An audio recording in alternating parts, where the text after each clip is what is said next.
Fala pessoal, tudo bem? Aqui quem fala é o Luiz Henrique da Análise Macro. Nesse vídeo de hoje eu vou estar construindo aqui junto com vocês o filtro de Kalman para calcular o beta de mercado de uma ação. Então, o filtro de Kalman ele é muito utilizado na área de engenharia, né? Isso porque pode ser utilizado na área de orientação e navegação e trajetórias de naves espaciais e tudo que envolve espaço e tempo. E no caso, né, como envolve espaço e tempo, a gente pode utilizar muito em finanças quantitativas, isso porque tá relacionado com séries temporais. E aí a gente vai poder construir, né, a partir do filtro de Kalman, com o Python, o beta de mercado, e a gente pode entender por que a gente pode utilizar ele para fazer essa construção e não somente uma regressão. Então, o filtro de Kalman, ele é um algoritmo, né, no caso, que vai utilizar observações de ruídos, né, do sistema ao longo do tempo para estimar os parâmetros de um sistema. Então, é como se eu quisesse estimar valores desconhecidos, né, a partir de valores conhecidos que estão entrando no meu sistema, e a partir de que novos valores entram, eu faço uma reestimação para ponderar esse valor previsto com o valor que eu previ, esse valor previsto antigo, né, com o valor que eu vou prever novamente e o valor que entrou. Então, é por isso que a gente diz que é um algoritmo recursivo, né? A cada nova entrada, a gente faz um recálculo e assim por diante. Então, a cada passo de tempo, ele vai fazer uma previsão e aí ele vai receber essa medição e vai se atualizando, né? Então, o filtro de Kalman é um modelo de espaço de estados, né? Em que eles vai evoluir com o tempo. Então, por isso que a gente fala que é um modelo dinâmico. E aí, a gente faz uma relação, né, como a razão de RED entre dois pares cointegrados, e o filtro de Kalman ele é muito útil para conseguir fazer cointegração, né, entre duas ações. É, mas a questão é que essas observações, né, cada vez que vai entrar, ela tem um ruído estatístico que vai fazer a ponderação novamente dos valores previstos através do filtro de Kalman.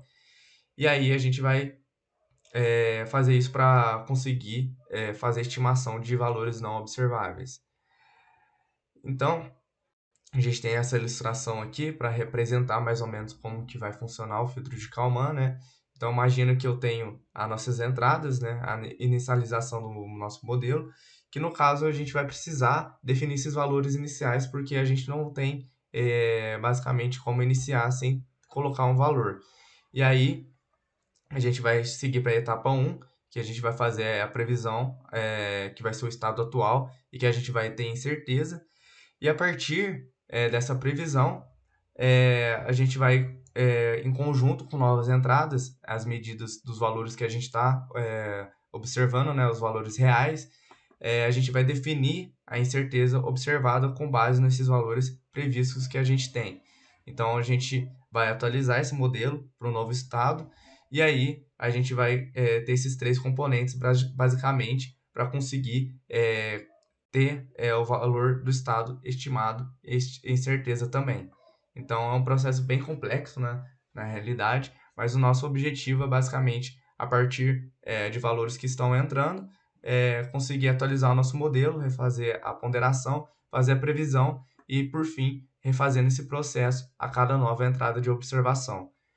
E aí, a gente tem esses três inferências que a gente vai considerar no modelo de espaço-estado, que vai ser a previsão, né, que é, no caso, vamos prever os valores futuros, vamos fazer a filtragem, que vai ser a estimação dos valores atual do estado através de observações passadas e atuais, e a suavização, que vai ser a estimação dos valores passados do estado de acordo com as observações. Então, todo esse processo de atualização.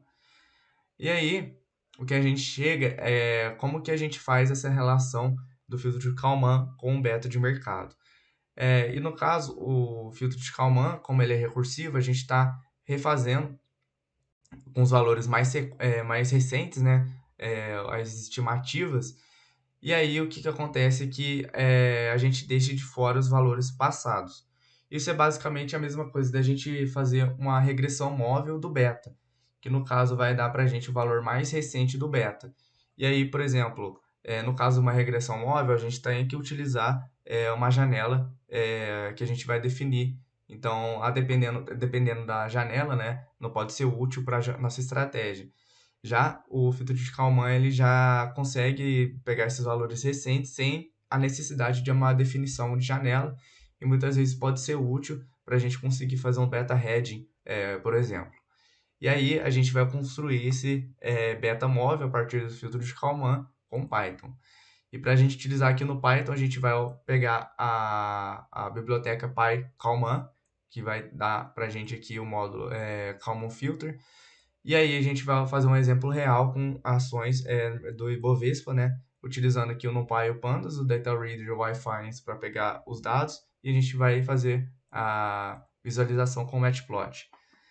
Então vamos lá fazendo a importação dos dados, né? No caso a gente está pegando aqui as ações do B4 do período de 2019 até 2022 de julho. São dados diários no caso, né? E aí a gente vai fazer a importação com a função getDataYahoo, definindo aqui os ativos, o período de start, que vai ser o início, o período de fim, né, o end. E aqui a gente vai pegar os valores de fechamento ajustado aqui, em formato de series. Em seguida a gente vai calcular os retornos, né, diários desses preços. Então a gente vai utilizar aqui o método PCT_Change e retirar os dados faltantes e salvar no objeto returns. O mesmo processo a gente faz com o Ibovespa, né? Então a gente vai pegar aqui o índice Ibovespa com o Data Yahoo, Get Data Yahoo, e aí vamos calcular o retorno diário do Ibovespa, né? Que é a diferença que a gente está só diferenciando o nome da coluna, e aí retirar os dados faltantes e transformar em series.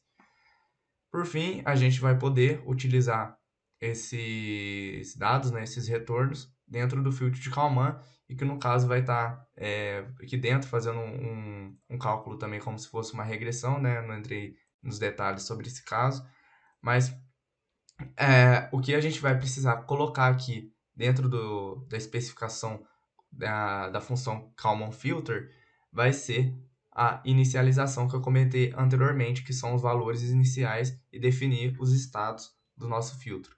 E aí a gente coloca aqui o Initial State Mean, que vai ser o estado inicial do intercept do coeficiente, como a gente está querendo estimar dois parâmetros, então a gente coloca aqui uma matriz 00 para definir que é o estado inicial, né, os valores deles, então vou começar 00.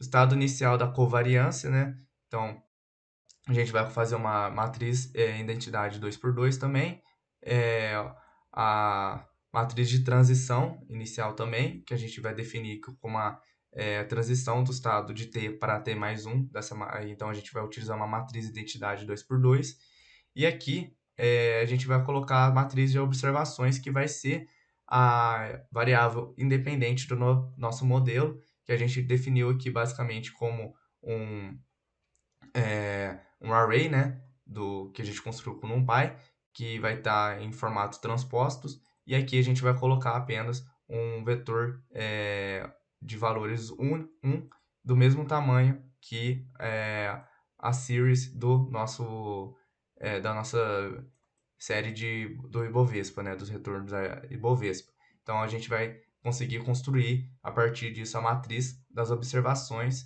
que aí vai ser esses valores que eu comentei. Então, como a gente já definiu os valores de inicialização e a matriz de transição e a matriz das observações, a gente vai conseguir aplicar o filtro com base nos valores da variável dependente para conseguir calcular os estados não observáveis que a gente quer achar. E aí a gente vai utilizar o método filter na inicialização que a gente fez aqui, né? Com base aqui nos valores da series returns. E aí a gente vai salvar aqui os valores os valores esperados, né? Que ele define aqui como state means, e também os valores da covariância. Então, no caso, como a gente só quer obter os valores esperados, né? Que vão ser esses estados iniciais que a gente definiu, que vai ser o intercept e o coeficiente, a gente vai colocar aqui dentro do nosso plot o zero que vai ser definido como coeficiente da regressão. Se eu quisesse o intercepto, eu colocava 1. E aí a gente simplesmente plota o beta aqui ao longo do tempo, né? Com um index do Ibovespa Returns, porque eu estou pegando a data a partir do index.